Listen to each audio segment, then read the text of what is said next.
PCC chief Mahesh Kumar Goud మాట్లాడుతున్నారు. ఒకసారి లైవ్లో చూద్దాం.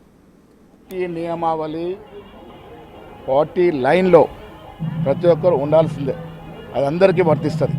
ఇంతకన్నా ఘోరంగా కమెంట్స్ చేసుకున్న వాళ్ళు, బూతులు తిట్టుకున్న వాళ్ళు కూడా పార్టీలో ఉన్నారు. కానీ తన మీద వై అని ఆయన క్వశ్చన్ చేస్తున్నారు.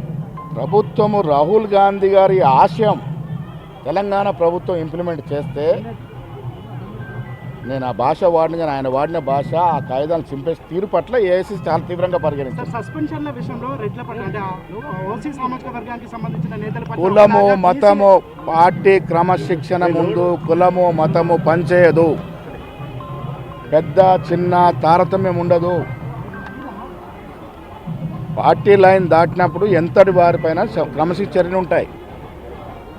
మల్లన్న విషయంలో మొదటి నుంచి కూడా చాలా విషయాల్లో ఆయనకి మందలిస్తూ వచ్చినాము. ఇది పద్ధతి మంచిది కాదని చెప్తూ వచ్చినాము. అయినప్పటికీ కూడా ఆయన ఆ కాయిదాన్ని తగిలియడం అనేది చాలా తీవ్రంగా పరిగణించాల్సి వచ్చింది.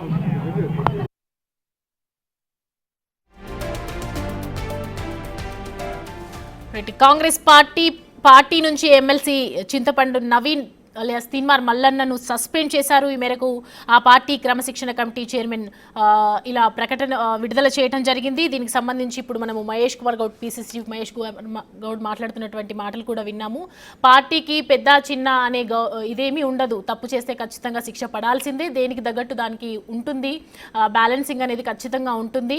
ఎమ్మెల్సీ ఎన్నికల్లో కాంగ్రెస్కి సపోర్ట్ చేసినప్పుడు కూడా మేము సపోర్ట్ చేశాము మల్లన్నకి, కానీ ఆయనకి నుంచి మాకు ఎలాంటి కరెక్ట్ సమాధానాలు రాలేదు. సో దానికి సంబంధించే మేము ఇవాళ తీసుకోవడం జరిగింది. క్రమశిక్షణ నోటీసులు జారీ చేసినప్పటికీ కూడా ఎలాంటి సమాధానం ఇవ్వలేదు, ఎలాంటి ఎక్స్ప్లెనేషన్ ఇవ్వలేదు. స్పందించకపోగా మమ్మల్ని ఇంకా ఎక్కువ మాట్లాడడం చేశారు. సో క్రమశిక్షణ కమిటీ తీసుకున్నటువంటి నిర్ణయం మాత్రం సరైనదిగా మేము చూస్తూ ఉన్నామని చెప్పి ఆయన మాటలో మనం విన్నాం. ప్రజెంట్